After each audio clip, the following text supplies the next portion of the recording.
For Norfolk, we'll try that again. Haldeman Norfolk.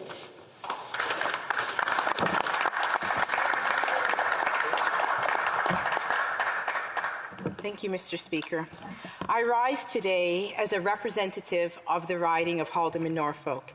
Before I begin my thoughts on the speech from the throne, I want to take a moment to express my sincere gratitude to the people of Haldeman Norfolk for electing me. I am here today and every day of this Parliament to speak on your behalf, to look out for your interests. It is my sincerest hope that you will see and hear in me a strong voice that represents your interests. I want to thank my staff, volunteers, and supporters who helped me to get here. Specifically, I would like to thank my mentor, Diane Finley, for the time that she's invested in me over the past year. I'd like to thank my family, my friends, for the love and the support that they've shown to me. And my thoughts in response from the speech to the throne begins here, on the need for unity in this House and in this country. Mr. Speaker, it may seem rather cliche to talk about unity, especially from the benches of the opposition. But I remind this House that we are in fact referred to as Her Majesty's loyal opposition. We may act in opposition to this government, but only out of loyalty to our country. We oppose only because we're attempting to provide a check upon government when they drift from the mandate of working on behalf of all Canadians. I believe that in this House, we should be united in our zeal to work for the betterment of all Canadians. Mr. Speaker, I am deeply concerned that we Canadians are in peril of a House divided. Not just in this House, Mr. Speaker, but across our entire nation. This is a vast country with many regional differences that make us unique. And those differences can make us stronger when we are united. But when we are divided, Mr. Speaker, those differences will tear us apart. Sadly, the actions of this government over the past several years have only furthered the divisions of this country. We've paid Canadians to stay home while local restaurants and businesses close due to shortage of staff. Canadian family businesses are dying. Many small business owners are living off of their credit cards. So many Canadians cannot afford food or a decent place to live. We, to this day, push legal refugees to the back of the line while opening the gates to illegal border crossers at Roxham Road. We are letting people who are safe in a country like the United States jump the line ahead of those facing real persecution and death in their homelands.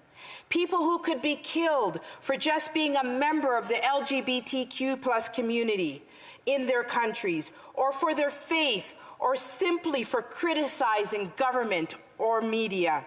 Those people are now pushed to the back of the line.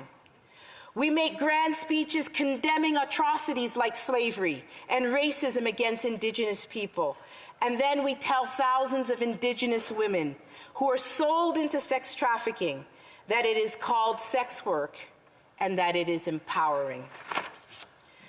We say we honor our veterans, but force injured veterans, veterans who are injured while serving our country, to re-qualify for disability once they return home. And instead of providing decent housing and pension for our veterans, we have the nerve to tell them that they're asking too much. We praise our seniors for building this country, but leave them with less money than we're paying a 20-year-old student not to go to work. We condemn Canadian oil and gas and fossil fuels, but import endless crude oil from nations with poor human rights and disastrous environmental records. We say we are for the woman's choice, but then threaten to defund centers that care for pregnant women in crisis if those women do not make a choice that we agree with. We recognize the need to prevent protesters from interrupting and blocking critical care facilities like hospitals, but not railroads. We show up at protests and take a knee, but hide from 100,000 truckers and citizens who are rallying for democracy.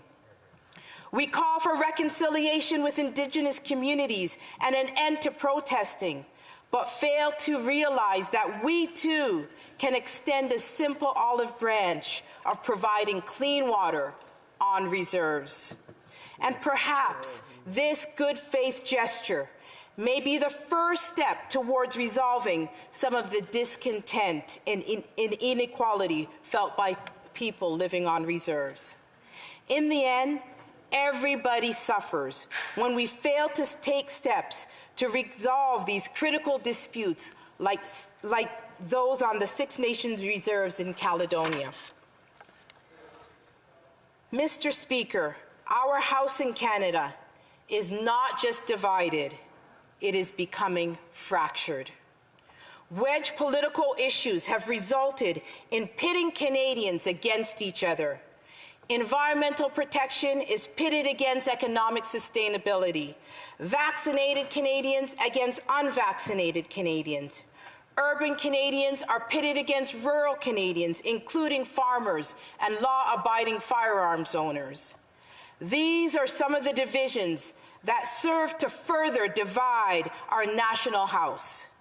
This divided House of Commons is in danger of losing the confidence and support of the Canadian people, 1/3 of whom chose not to even vote in the last federal election. And Mr. Speaker, I am very concerned that one of the biggest challenges facing our future will be the restoration of public confidence in institutions such as the media and government. A divided Canada, divided among racial, regional, and generational lines, is in danger of losing its purpose. It is in danger of losing its capacity to deal with national issues, from economic growth to environmental protection to health care and the protection of basic human rights. Mr. Speaker, this may all sound bleak, but I didn't get into politics because I lacked faith in Canadians. In fact, I have a great deal of hope in the future of our nation.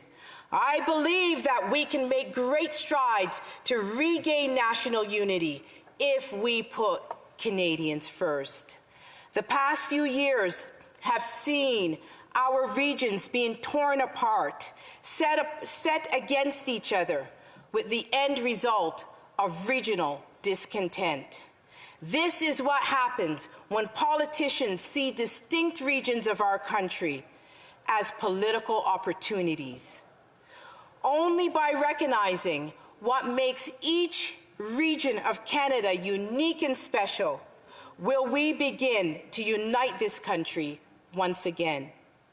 Outside of Parliament today, we see hundreds of thousands and perhaps millions of people across this nation united to rally for democracy and end discriminatory mandates. Mr. Speaker, a House divided cannot stand.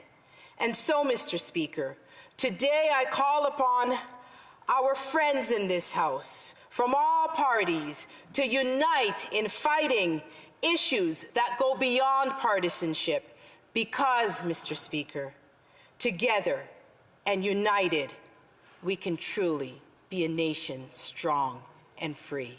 Thank you.